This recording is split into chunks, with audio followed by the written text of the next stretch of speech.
This is a quick overview of how I repaired the end caps on my awning, a 2000 Road Trek. Many people have talked about these end caps getting old and rotting, crumbling.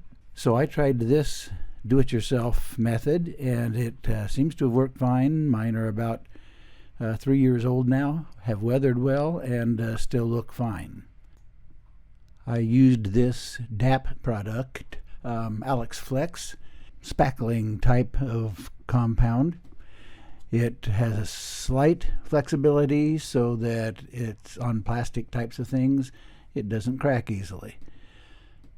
I spread it on as thick as practical and let it cure, and then spread on another coat and even another coat.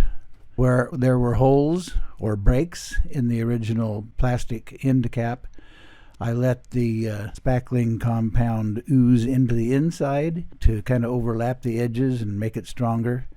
But you have to be careful not to change the shape of the inside in such a way that it interferes with the mechanisms in the area that it covers.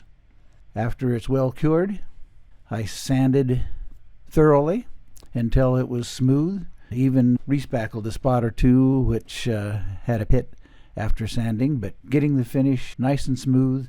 Then I painted with just a spray can of paint. When the paint was cured, I put it back in place and secured it with a screw where the original pop rivet was, and looks nice. It does the job and probably saved $50-60. Good luck.